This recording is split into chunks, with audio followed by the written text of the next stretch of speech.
If that was not enough, ladies and gentlemen, our lawyers put it to the Supreme Court. They explained to the Supreme Court that we were unable to put all our grounds together because time was not enough, having noted that the military and police took away 11 days from our time. The Supreme Court, with a clearly biased attitude, rejected our amendment. Now, the matter before court is determined according to evidence. Because the matter is determined according to evidence, we made every effort to collect as much evidence as possible. Even amidst difficulty, you are all aware that many of our election observers as national interpreters, many of our foreign agents were arrested and others were and continue to be on the run. Many of them are in prison, many of them have been abducted by the police and the military and we don't know where they are. And yes, very many of them are on the run. So amidst those challenges, we were still able to put together that evidence, well knowing that in the past presidential election petitions, for example, one of 2001 and one of 2006 of Dr. Kizabesige versus Museveni, evidence was continuously admitted in the court all through the hearing. But guess what? When we took our evidence to the Supreme Court, even before the hearing, the Supreme Court, in an unprecedented manner, rejected our evidence. We are convinced that the Supreme Court has a predetermined mind. They want to rule that we lost this petition because we did not adduce enough evidence. But here is the Supreme Court rejecting evidence. And among the evidence that was rejected was an affidavit by our Secretary General, was an affidavit by a comrade called Kalundi Serumaga of a video which was putting everything clear to the Supreme Court. Videos of the military ballot stuffing, videos of pre-ticked ballots being ticked by the police and the military, videos of places, especially in Western Uganda, where voting did not take place at all, videos of contradicting declaration forms. All that was rejected. Among the evidence that was rejected were declaration forms from places like Shirura, where there was a claim that 100% of the people, including the dead and those that had shifted from those areas, were actually available on the day of election. But most interestingly, there is a place called Rwaweba in Gomba. Now Rwaweba is in Buyanja. My father, the late J.W. Sentamo, has a farm there and we have a family there. And in Rwaweba is where more than 7 of our family members were registered to vote from.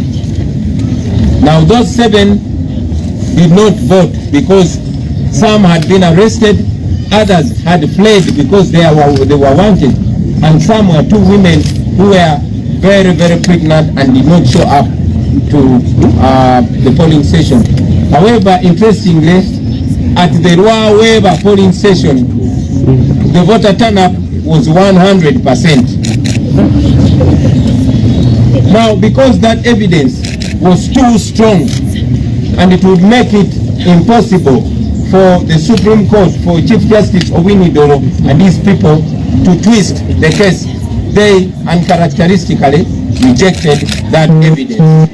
Up to now, we don't understand why they rejected that evidence. We brought that evidence. At first, it was rejected by the registrar, but because we know that it was within the law for us to bring evidence, and there was precedence to that, because Dr. Kizabesige had brought in evidence way through the hearing. Our evidence was rejected, and they did not give any substantial reason. So, ladies and gentlemen, well knowing that even while we were petitioning, this office continued to be under lock and key, courtesy of Uganda Police and the military. Even when we petitioned the High Court of Uganda to order the military and police to leave this our office, like it had ordered them to leave my home, so that we could pick evidence from this our office, the High Court did not assist us. Up to now, they've not ruled on that matter. The pieces of evidence that were rejected were way beyond 200, which is very, very clear that the judiciary, the Supreme Court, is not intending to give us justice in this matter. Now, one very disturbing thing is that in the 2016 presidential election petition of Amama Mbabazi versus Museveni, even when by then the days of hearing and determining the case were 30 days, they were given over a week of submissions. But guess what? The Supreme Court said we could only submit in this our petition for 30 minutes. Only 30 minutes. I want you to imagine us being able to make our case, to bring all these details together in only 30 minutes. Now that was clear. One, the Supreme Court did not want this matter to attract so much attention. Because this is a matter of very high public interest, they did not want the public to, pay so much attention. They did not want to expose themselves. But unfortunately, they ended up exposing themselves even much more there. So, for that matter, ladies and gentlemen, for the reasons that we've given above, we have decided to withdraw from their court.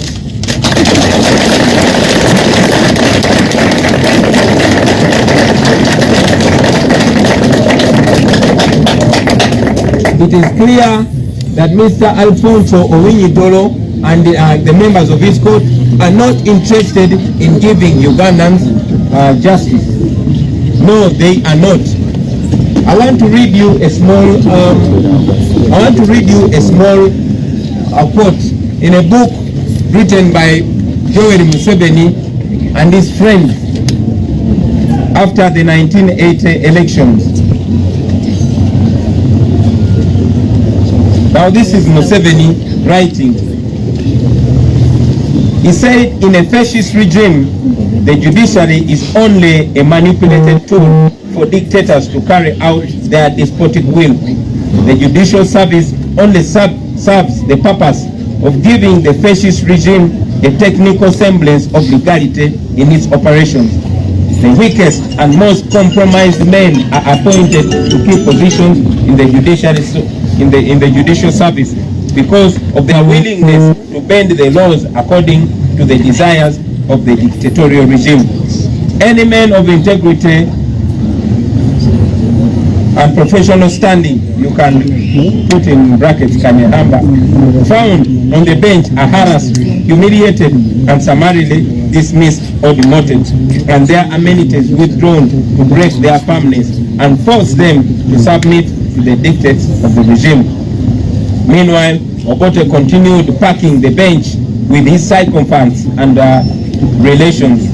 He has, for instance, reappointed one Oteng to the bench in spite of the fact that he had been discontinued by the Judicial Service Commission for incompetence, unfitness, and general misconduct.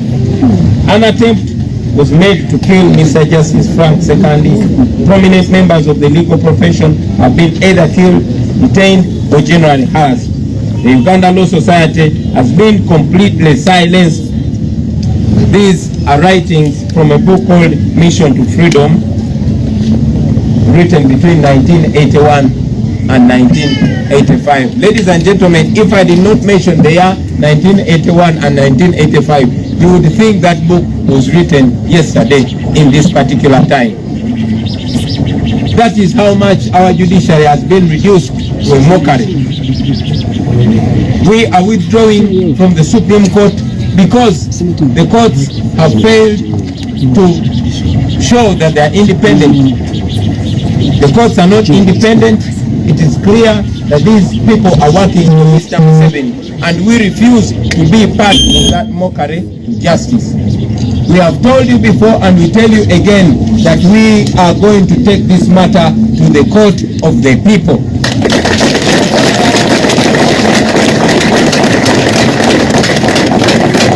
We have told you before and we are telling you again that the people of Uganda are going to have the final say in matters concerning their destiny.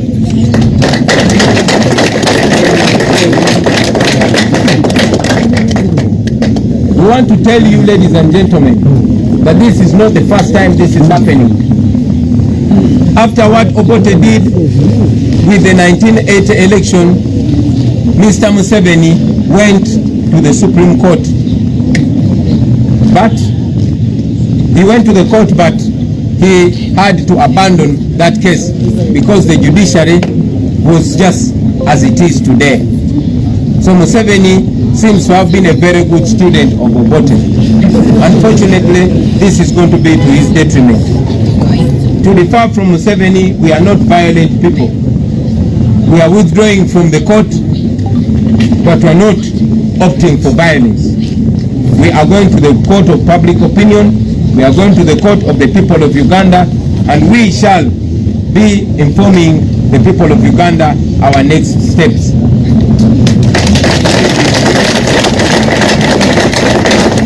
We have therefore instructed our lawyers to withdraw the case from Mr. Owinyi-Dolo's court, because it seems like that is not a court to give Ugandans justice. I thank you, ladies and gentlemen, for God and our country.